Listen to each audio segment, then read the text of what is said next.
अभी तक जो रुझान सामने निकल के आए हैं तो उससे लग रहा है कि बीजेपी जीत की हैट्रिक लगाने में कामयाब हो रही है। लोकसभा में अगर केंद्र में बीजेपी जीत की हैट्रिक लगाई है और वहीं हरियाणा में अब जीत की हैट्रिक लगाती हुई दिख रही है। जिस हिसाब से विनेश फोगाट वहाँ पे शुरुआती रुझानों में आगे दिख रही थी, अब वो पीछे चल रही है 1417 वोटों से बीजेपी के योगेश कुमार से। हरियाणा विधानसभा चुनाव 2024, सबसे बड़ा प्रश्न कौन बनेगा मुख्यमंत्री? उससे भी बड़ा प्रश्न जो हम शुरुआती रुझान देख रहे हैं, सुबह कांग्रेस की सरकार पूर्ण बहुमत के साथ बन रही थी, इस समय बीजेपी आगे चल रही है, तो बड़ा मुद्दा ये उठता है कि आखिर क्या बीजेपी पूर्ण बहुमत के साथ हरियाणा में सरकार बना पाएगी, वो भी उस सब के बाद जब हरियाणा में बीजेपी को लेकर इतनी सारी कॉन्ट्रोवर्सीज हुई। चलिए जानते हैं हरियाणा के इन रुझानों के बारे में, क्या कुछ बीजेपी की तरफ से कमी रह गई थी या क्या कुछ कांग्रेस की तरफ से कमियां रह गई थी। बात करें सत्येंद्र, हरियाणा के इलेक्शन के जो अभी मतगणना जारी है, अभी भी काउंटिंग चल रही है, पर अभी जो रुझान देखने को मिल रहे हैं उसके हिसाब से आपको क्या लगता है हरियाणा में क्या कुछ चेंजेस देखने को मिल सकते हैं आगे? रुझानों की अगर बात करें तो अभी भी कुछ भी कह पाना यहाँ पे मुश्किल है, क्योंकि सुबह का अगर समय देखा जाए 9 से 9:30 बजे तक कांग्रेस को 70 सीट तक जाते हुए दिखाई दी गई थी। उसके बाद से अचानक जो बदलाव हुए हैं उसके बाद से अब बीजेपी की सरकार बनती दिख रही है यहाँ पे पूर्ण बहुमत से। लेकिन अभी सिर्फ रुझान है, 12 बजे के बाद एक क्लियर होते दिखेगा कि सत्ता में कौन वापस आ रहा है। लेकिन जिस तरह से रुझान में बड़ा बदलाव देखने को मिला है ये सभी को चौंका करके रख दिया है। हालांकि अगर देखा जाए यहाँ पे 8 बजे से मतगणना शुरू हुआ है, उसके बाद शुरू में बैलेट पेपर की काउंटिंग होती है। हमेशा देखा गया है, पिछला चुनाव का रिकॉर्ड अगर आप देख लें तो उसमें बैलेट पेपर का जब काउंटिंग शुरू होती है तो बीजेपी कहीं ना कहीं इसमें पीछे रहती है और जो भी अदर पार्टी होती हैं बैलेट पेपर में वो आगे चलती हैं। लेकिन जब ईवीएम खुलते हैं उसके बाद बीजेपी अचानक तेज़ी से आगे बढ़ती हुई दिखती है। तो जैसे ही बैलेट पेपर चल रहा था गणना तो कांग्रेस आगे दिख रही थी, जैसे ही ईवीएम खुला उसके बाद बीजेपी ने अपना ग्राफ बढ़ाया और इस समय अगर बात करें तो हरियाणा में एक बार फिर बीजेपी जीत की हैट्रिक लगाती हुई दिख रही है। अगर बात करें तो चुनावी रैलियों में जितनी सभाएं हुई, पीएम की तरफ से, नायब सिंह सैनी की तरफ से बताया गया था कि बीजेपी इस बार जीत की हैट्रिक लगाएगी, तो अभी तक जो रुझान सामने निकल के आए हैं तो उससे लग रहा है कि बीजेपी जीत की हैट्रिक लगाने में कामयाब हो रही है। लोकसभा में अगर केंद्र में बीजेपी जीत की हैट्रिक लगाई है और वहीं हरियाणा में अब जीत की हैट्रिक लगाती हुई दिख रही है। जी, बात करें, ये तो हरियाणा के इलेक्शन की बात थी जिसमें सुबह जो थे बैलेट पेपर की, जैसे इन्होंने बताया कि बैलेट पेपर की काउंटिंग में बीजेपी पीछे दिखाई दे रही थी हर साल की तरह, और इस बार ईवीएम की काउंटिंग जैसे ही शुरू हुई उसके बाद बीजेपी आगे दिखाई दे रही थी। वहीं आगे बात करें, आधे घंटे और बचे हैं, 12 बजे तक हमें शायद ये रिजल्ट्स क्लियर पता चल जाएंगे। उससे पहले जान लेते हैं आखिर हरियाणा में बीजेपी की इतनी कॉन्ट्रोवर्सीज के बाद क्या कुछ इफेक्ट पड़ा या क्या कुछ इम्पैक्ट पड़ा है, जानते हैं विनीत से। हरियाणा में पहलवानों को लेकर इतने मुद्दे उठाए गए, बेरोजगारी को लेकर, किसान को लेकर इतने मुद्दे उठाए गए हैं, तो उसके बाद क्या कुछ आपको लग रहा है कि बीजेपी के आंकड़े कम है या उसके हिसाब से काफी अच्छे इस बार उन्होंने पहुंच बना ली? काफ़ी अच्छे दिख रहे हैं। जिस हिसाब से विनेश फोगाट वहाँ पे शुरुआती रुझानों में आगे दिख रही थी, अब वो पीछे चल रही है 1417 वोटों से बीजेपी के योगेश कुमार से। तो अभी तक के जो आंकड़े बता रहे हैं कि वहाँ पे बीजेपी की सरकार बन रही, वो भी पूर्ण बहुमत के साथ। अगर बात करें, आधे घंटे का और समय बचा हुआ है, 12 बजे तक हमें क्लियर हो जाएगा। उससे पहले जान लेते हैं कि क्या कांग्रेस की तरफ से क्या कुछ हमें संभावनाएं मिल सकती हैं कि क्या कांग्रेस आगे बढ़त बना सकती है, आपको लगता है? देखिए, आज सुबह जब परिणाम जारी होना शुरू हुआ तो उस समय देखा जा रहा था कि कांग्रेस बहुत आगे तक बहुमत का आंकड़ा बैलेट पेपर में छूती हुई दिखाई दी। लेकिन जैसे ही ईवीएम खुलना शुरू हुआ तो ऐसा लगा कि कांग्रेस बहुत जल्दी एकदम डाउन फेज में आ गई और अभी कांग्रेस जो बहुमत का आंकड़ा सुबह छू गई थी अब उससे बहुत पीछे हो गई है। और हरियाणा में अभी के रुझानों के अनुसार ऐसा लग रहा है कि बीजेपी सरकार बनाती हुई दिख रही है। लेकिन जिस प्रकार से कांग्रेस ने जो मुद्दे हरियाणा में रखे, किसान और बेरोजगारी और अग्निवीर योजना को लेकर जो कैंपेनिंग की राहुल गांधी ने, भारत जोड़ो न्याय यात्रा भी की, उन्होंने दूसरी यात्रा भी की, लेकिन उसका असर शायद हरियाणा चुनाव में दिखाई दे रहा है। लेकिन अगर जम्मू कश्मीर की तरफ देखा जाए तो शायद उनकी यात्रा सफल हुई है। जी, अब बात कर ले कांग्रेस की, क्योंकि शुरुआती बढ़त काफी अच्छी थी, अब फिलहाल बीजेपी आ गई है, तो क्या कुछ कमी रह गई थी हरियाणा इलेक्शन में? क्या कुछ कमी कांग्रेस की तरफ से रह गई थी? चलिए जान लेते हैं दोबारा। क्या कुछ कमी सत्येंद्र आपको लगता है कि कांग्रेस की तरफ से रह गई थी? क्या कुछ कमियां रह गई थी? क्या कुछ जनता को नहीं भाया? कमियां फिलहाल ये तो कांग्रेस ही बता पाएगी कि जनता उन्हें क्यों मौका नहीं देना चाह रही है, क्योंकि खासकर अगर बात देखा जाए तो 10 साल से बीजेपी सत्ता में है और अगर एक बार फिर सत्ता में वापसी कर रही है तो बीजेपी के लिए बहुत बड़ी जीत है। खासकर ऐसे समय जब लोकसभा चुनाव में बीजेपी कहीं ना कहीं पीछे गई, उसके बाद ये अग्नि परीक्षा की तरफ से बीजेपी के सामने आया था कि बीजेपी अगर ये चुनाव जीतती है तो थोड़ा दर्द लोकसभा का कम होगा। तो अगर बीजेपी हरियाणा विधानसभा चुनाव जीतती है, खासकर उन मुद्दों को पीछे छोड़ते हुए जो किसान का मुद्दा रहा, खिलाड़ियों का मुद्दा रहा, मौजूदा समय में महंगाई का मुद्दा रहा और देखा जाए तो कुछ और मुद्दे जैसे कि राहुल गांधी जहां भी जा रहे थे वो जातिगत जनगणना का जिक्र कर रहे थे कि अगर हम सत्ता में आते हैं तो जातिगत जनगणना कराएंगे। हरियाणा में भी यही बोला गया। संविधान खतरे में है, कहीं ना कहीं लोकसभा में चुनाव के समय बोला गया था, हरियाणा में भी कई जगह उसका जिक्र किया गया।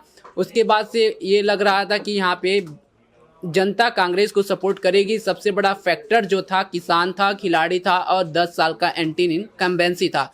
हालांकि अगर इसके बावजूद बीजेपी सत्ता में वापसी कर रही है तो इसका ये साफ मतलब है कि प्रधानमंत्री नरेंद्र मोदी की नीतियां काम कर रही हैं जनता के बीच और जनता बीजेपी को अभी भी नकार नहीं सकती है। जनता के मन में अगर लग रहा है कि बीजेपी हरियाणा में विकास की है तो कुछ न सोच करके बीजेपी को सपोर्ट कर रही है। और अगर कुछ वीआईपी सीट की अगर बात करें तो सबसे चौंकाने वाला काम जो हुआ है जेजेपी पार्टी के लिए हुआ है।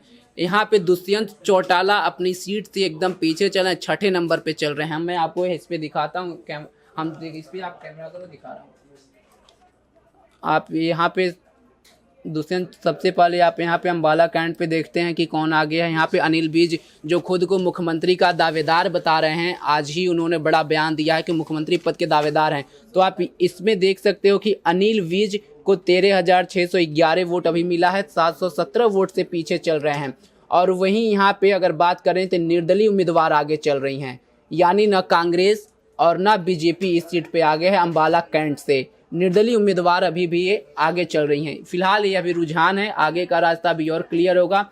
हरियाणा में अभी आप देख लीजिए, ये पूरा डाटा निकल के सामने आया है। ये इलेक्शन कमीशन की वेबसाइट है और 50 सीट पे बीजेपी अभी लीड कर रही है, 34 पे कांग्रेस है, INLD 1 पे है। बसपा पार्टी को यहाँ पे 1 सीट खाता खुल गया है, जबकि अन्य को 4 सीट मिली है, जिसमें आम आदमी पार्टी अभी तक कोई खाता नहीं खोली है और जेजेपी अभी तक कोई खाता नहीं खोल पाई है। और कुछ सीटों की हम आप पे बात करें तो मुख्यमंत्री सैनी की सीट आपको दिखाते हैं, उसका आप देखिए कि कितनी सीट से वो आगे चल रहे हैं। 22,777 नायर सिंह सैनी को अभी फिलहाल ये वोट मिला है और 6,595 वोटों से वो आगे चल रहे हैं। दूसरे नंबर पे कांग्रेस उम्मीदवार हैं, उसके बाद निर्दलीय उम्मीदवार हैं।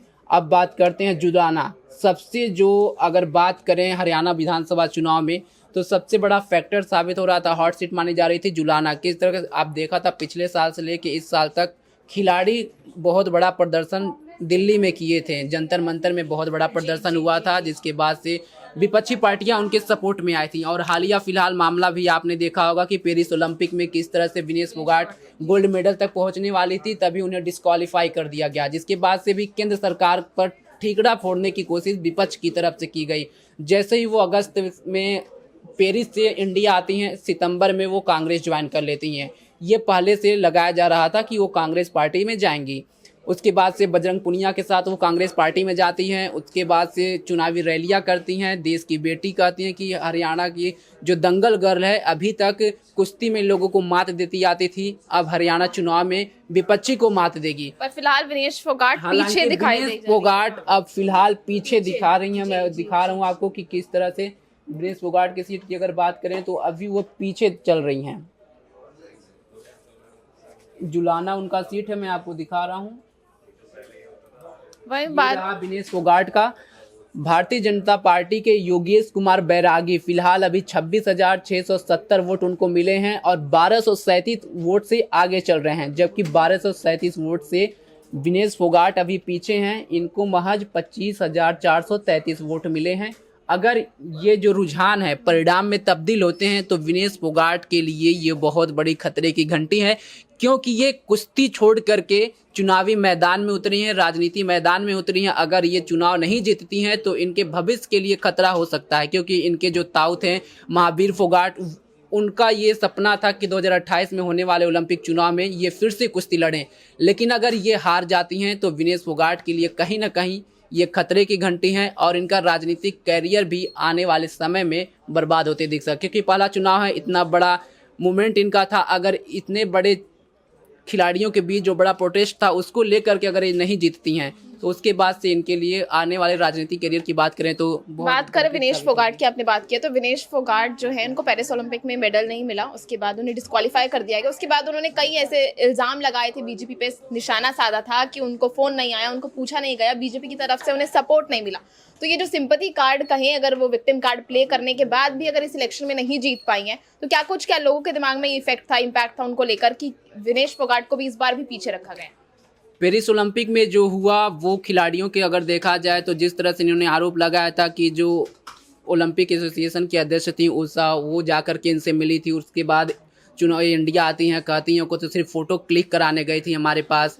उसके बाद पीएम मोदी का कॉल जाता है होता कि मैं बात नहीं करूंगी। बाइट इनके सामने आई थी, बोली थी कि फ़ोन गया था, मुझसे कहा गया कि आप अकेले में बात करेंगी और पीएमओ के अधिकारी वहां मौजूद रहेंगे, कैमरे रिकॉर्डिंग वीडियो की सोशल मीडिया पर पड़ेगा। जब मैं ये सुनी तो मैं मना कर दिया सीधे उनसे बात करने के लिए। तो ये सब है क्योंकि अगर पिछले कुछ सालों से देखा जाए बीजेपी गवर्नमेंट केंद्र सरकार का जो पहल है, कोई भी मैच होता है, क्रिकेट मैच हो या ओलंपिक हो, पैरा ओलंपिक हो या हॉकी हो, कोई भी चीज़ होता है तो पीएम मोदी में एक खास बात है, चुनाव माफ़ करिएगा, खिलाड़ी जीते या हारे पीएम मोदी फ़ोन पे बात करते हैं, इंडिया आने पर उनसे मुलाकात करते हैं। और उसके बीच इन्होंने इस तरह का आरोप लगाया था तो लोगों के बीच थोड़ा गया कि अगर देखा जाए जब ये जीत करके आई थी पिछले बार तो पीएम मोदी ने इनके सर पे हाथ रखा था और बहादुर बेटी कहा था। उसके बाद फिर इस तरह का आरोप लगा, प्रत्यारोप लगा, जो मुद्दा खिलाड़ियों का था वो अलग था। उसके बाद ये जो चीज़ें निकल के सामने है, उसके बाद जनता के बीच में भी गया कि कहीं ना कहीं इसमें राजनीति निकल के सामने आ रही है। क्या कुछ आपको लगता है कि ये तय था विनेश फोगाट का कांग्रेस के साथ जुड़ना?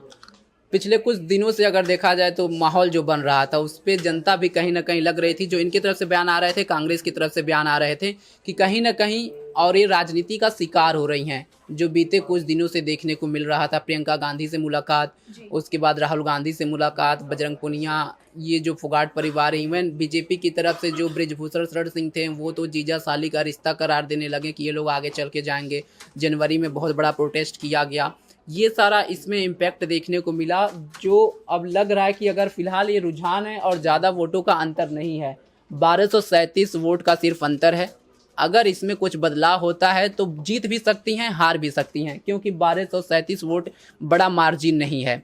बाकी बात करें हरियाणा के बाकी छोटे मोटे जगह की, डिस्ट्रिक्ट्स की, मतगणना की, तो वो क्या? ये एक मैं सीट पे बात करूंगा नूह। पिछले साल अगर आप देखा जाए तो जो नूह जिला है वहाँ बहुत बड़ा हिंसा भड़का था हरियाणा में, वो राजस्थान से भी कुछ इलाका सटे हुए हैं, मेवात के क्षेत्र माने जाते हैं, वहाँ पे मुस्लिमों की बहुत ज़्यादा आबादी है।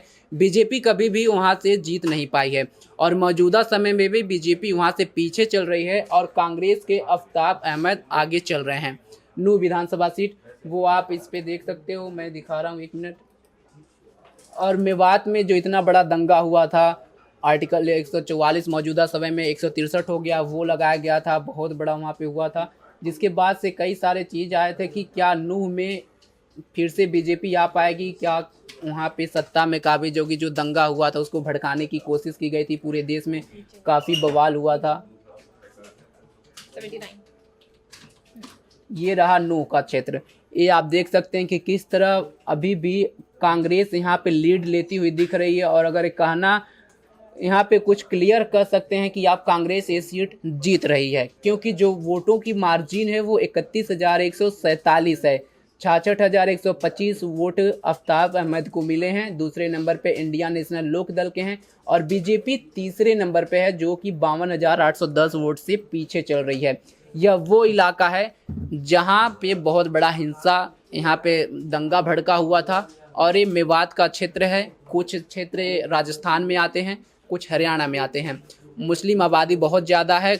अगर बीते कुछ दिनों से कहा जाए तो इसे मिनी पाकिस्तान भी लोग कह करके देखते हैं। तो यहाँ पे बीजेपी कभी भी हावी नहीं रही है और इस बार भी बीजेपी यहाँ पे हारती हुई साफ दिख रही है। जी, वो धार्मिक एंगल दिखाई दे रहा है साफ तौर पे, क्योंकि मुस्लिम एरिया है। उसके बाद हिंसा के बाद भी इस पूरे कार्यक्रम के बाद भी आज अभी भारतीय जनता पार्टी 52,810 वोटों से पीछे है और इंडियन नेशनल कांग्रेस के आफ्ताब अहमद अभी भी काफी ज्यादा वोटों से आगे है। तो बहुत साफ बड़ी लीड तौर ले पे चुका है, तो जी यानी साफ लगभग तौर ही पे जीत दिखाई दे जाएंगे। रहा है कि यहाँ नूह में तो आफ्ताब अहमद ही जीतेंगे और जीत के लिए आगे बढ़त बनाएंगे। बाकी बात करें ऐसे ही और रुझानों के, फिलहाल ये रुझान है शुरुआती रुझान का ही, 12 बजे तक आपको क्लियर मिल जाएगा। उसके बाद हम बात करेंगे हरियाणा इलेक्शन और जम्मू कश्मीर इलेक्शन के फाइनल रिजल्ट्स के बारे में। ऐसे ही सारे अपडेट्स के लिए बने रहिए हमारे साथ और देखते रहिए पंजाब केसरी.com।